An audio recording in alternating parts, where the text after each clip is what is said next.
Hey people, Sseth here. Visualize happiness. For me, Yes. it is holding my greatest enemy hostage, covering No. its skin in honey, and slowly roasting it. I don't until know. it caramelizes into a layer of glaze. I do not watch. That's not mine. I listen. I'm to the visualizing. cacophony of screams as he's pulled apart like a succulent pecking duck. My only sadness is in the knowledge that I can't do it again. He's beyond my reach, but for his crimes, he has eternity to answer for. Alternatively, sure, I'll take a new Yes, hero. yes. Heroes of Might and Magic, of no course. financial relation to Hooded Horse or the perfidious child pickup artist involved in his publication. But let's just say, if you buy something... Okay, Rova's gonna hate this actually, but this is actually something I didn't notice. But Hooded Horse is actually a publisher of minigames that I enjoy, by the way. If you haven't checked it out, I really like Against the Storm. You may or may have not seen me play literally hundreds of hours on stream. Who knows? It's a great game. Check it out. had their way, none of this would exist, replaced instead with mobile slop shovelware, which I couldn't even access, because as of today, my Uplay account has been acquired by a Chinaman. Okay, small story. I was also not Ubisoft, by the way. I was trying to play Rift, which is an older MMO now at this point. And I was like, you know what? I haven't been there. Let me go relive some memories. Guess what? Couldn't do it. Count banned for some reason. And their website is literally so bare bones. It doesn't have like any, it's literally like HTML script. And you cannot make an account and you cannot log in. So I was like, fine, screw it. I won't play. They say, we each have our own guardian angels. I just didn't expect mine to be living in the prefecture of Guangzhou.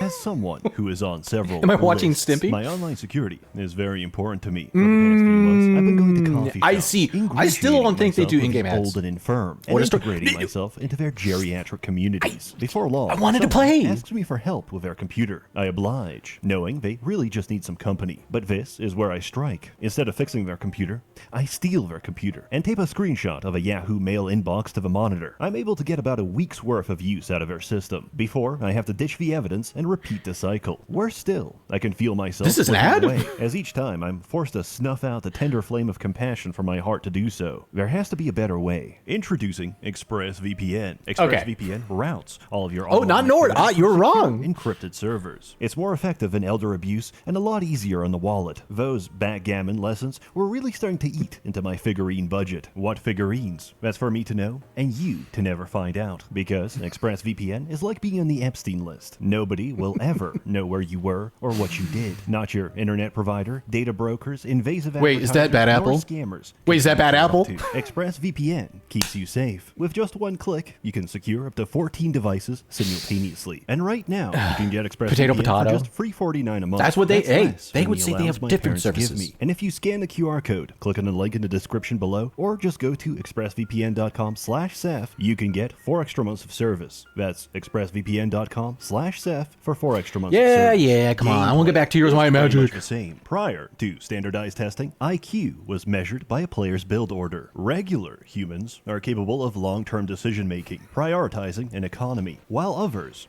build every single unit dwelling and run out of gold by week 2. This designates them as barely sapient and are promptly shipped to the bauxite mine to fulfill their destiny. Heads up, new miner arriving. But on to the changes. Stack splitting is easier than ever. Same goes for transferring armies and artifacts between heroes. Before, I sent... Okay, here's the thing. I legitimately love the memes that Sseth uses. The whole, man, it's just close to my heart. It's close to my heart. them away on their weekly mission of harassing leprechauns for spare change. We're back to hexagons. Why did we ever leave? Because math is hard, and we're gonna gaslight you into loving squares. Like Tribes of the East, every unit comes with 2 side grades, which can be switched at no cost. Like Civilization, every faction comes with a tech tree. Like Tales of Androgyny, skills come with a selection of sub-skills, which are mutually exclusive and synergistic. Unlike the incredibly obtuse and convoluted Heroes 5 skill wheel, which isn't even documented inside the game, we now have subclasses, which still require insane RNG to roll the 5 out of 7 slots. So, if I'm not mistaken, I could be wrong about this. My knowledge of gaming is not complete, as one may say. So for a very long time, I believe Heroes of Might and Magic was owned by Ubisoft, and Ubisoft did not make a lot of games from it. During that time, as we were transitioning in, from big AAA games into smaller indie and smaller publishing companies, there was a number of indie developers who tried to make a Heroes and Might and Magic clone, and I believe the game that he was talking about, you can put it up, Rofo, Tales of something, that was a Heroes and Might and Magic clone. Probably back from like 2000, or 2020, stuff of that nature. You're never going to get. Resources are mostly the same, except sulfur has been switched out for alchemical dust, which is required for upgrading dwellings. Or you can spend it all. Okay, I found out people have edible chalk and they like to eat it. Just think about that for a second. There's a product called edible chalk, and it's big enough of an industry that they ship it to people. Think about it. On an infinitely upgradable golden goose egg, which works off gacha mechanics, except there's no guaranteed pity pool, and it's designed to rob you. Magic now works off astrology. This actually looks good as far as graphics-wise. Observatories. Spells are the stars of a constellation, each of which is aligned with a different school of magic. Daylight cleanses, nightshade curses, arcane controls, and primal destroys. On top of this, you have high neutral magic, which is a 5-week countdown until everyone learns Dimension Door. There's 5 tiers of magic and 4 levels for every spell. These range from tactical to completely busted, and I wouldn't have it any other way. Outside of magic, focus is a new resource that's generated by attacking and being attacked, which is spent on unit abilities. Lore, we're in the continent of Jadam. That's Might and Magic 8, but it's before Heroes of Might and Magic 1, so there's no devil aliens yet, because Might and Magic 6 hasn't happened. This matters to absolutely... Oh, what? The lore and history of Heroes of Might and Magic has always been super interesting. Because, I think people who are aliens crash on the planet, but then get stuck on there and magical, and you go underwater into their spaceship and get ray guns. I guess I'll have to react to those ones because I don't remember exactly other than being crazy. No one. Don't even get me started on what a Varn is. We'll cross that bridge when we get there. Currently, there's 6 factions, and I'm going to cover them all. Temple. The Temple of the Sun is known for many things, mainly getting genocided by the same group of adventurers on a yearly basis. Turnover rates are high. Nobody has time to read scripture, and the entire process of catechumenism is condensed to a podcast seminar by whoever survived. The reason that white people are inferior is because they don't have enough melanin in their skin. What? The theology of Sseth and our angels are just gods what on the fuck strings. is happening? Regardless, they have some of the best lineup in years. 3 entire shooters, 2 of which can completely ignore ranged penalties. A set of armor, which duplicates and reflects every single positive effect. And a solid steel wall of swordsmen, griffins, and inquisitors that ensure their backline remains untouched. And in case you ever get bored of playing artillery death stack that kills everything before it has a chance to get close, they still have cavaliers. I played the self-insert. Effortless Strike removes the focus cost of attacking with your hero. Battle Frill allows you to use it again if you kill the stack, and Inspiring Strike gives a 5% chance of resetting the cooldown per point of morale. But I was already morale maxing, so he killed everything himself and won the match. Grove represents the druids of Very nice, very Sylvan nice. Rampart spliced with conflict. Oh, we're already done? We're already gone to the next Elemental faction? Can awaken to receive a heavy steroid. They're expensive, bulky, and completely grotesque. Pixies are now a neutral unit. You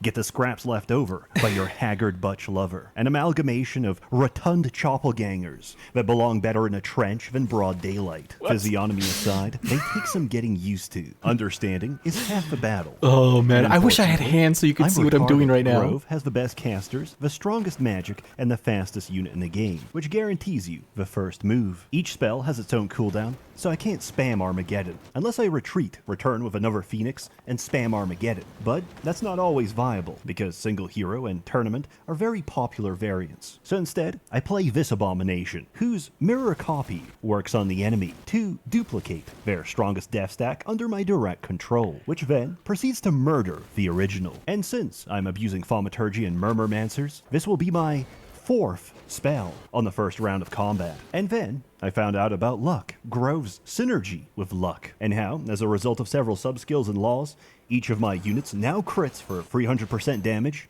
100% of the time. Dungeon is the Alvar Triumvirate. Basically bricks, but with troglodytes. The dark All of these seem broken as hell. Like, you could, like, as long as you get to, like, the end game, you just, like, destroy everybody.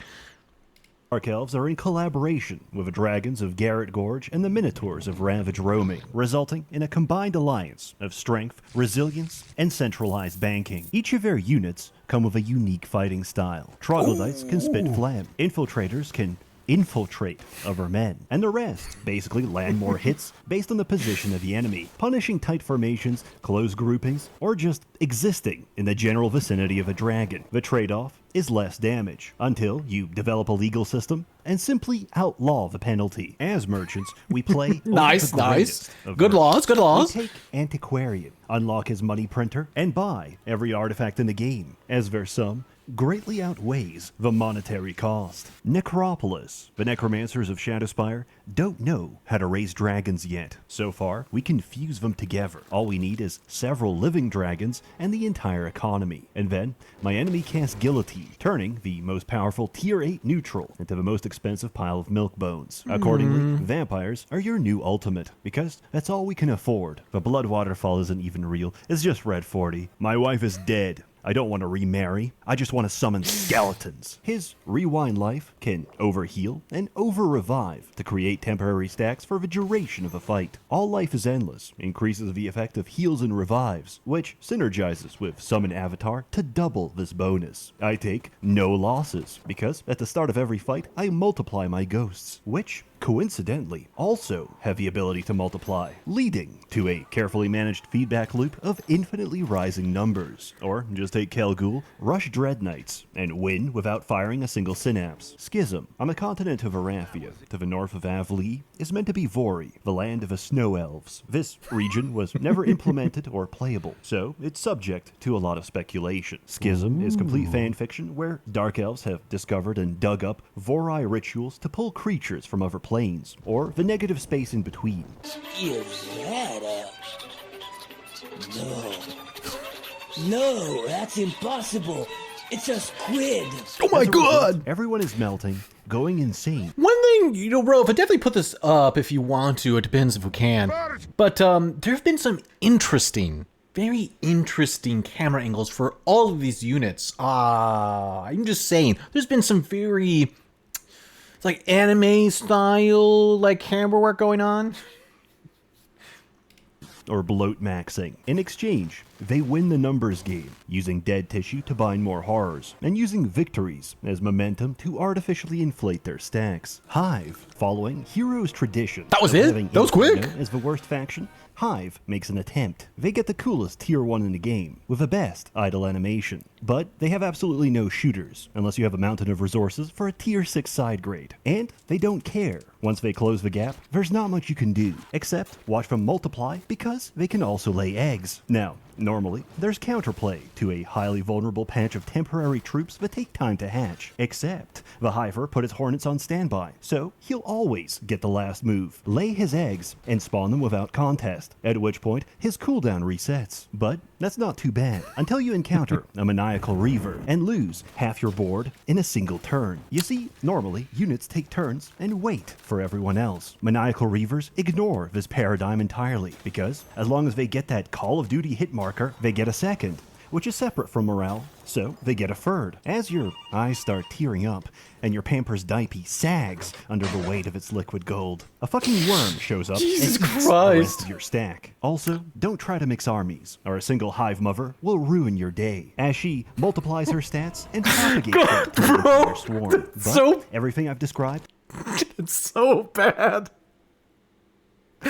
Oh my god! You have to be paying attention. You literally have to be watching to see what he's putting on the screen to connect what he's saying, and it's crazy.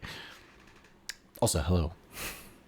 isn't the worst. No, taking a hero specialized in attribute gain and learning, leveling them to 12, and resetting their level to 1 with the faction-specific building that was recently buffed to give him 4 of each stat for every free level spent isn't just the worst. It's already banned and competitive, which doesn't mean anything, because it's the same group of Poles, Russians, and dare I say, North Macedonians that complain about everything. 99% will never play competitive heroes because they don't live in an Eastern Bloc Khrushchevka. I have. So, I'll give you a metaphor. SCP-106 is slowly chasing you, except it's David Goggins, and he's rock solid. He took his Rhino 99 Vyvanse and Tamriel rebuilt dick pills. He's got that migraine rage after playing Deadlock. And after 10 hours of anticipation, he phases through the wall and loudly proclaims, "Goggy want fuck." That's what competitive is like. In summary, everything I said is a lie.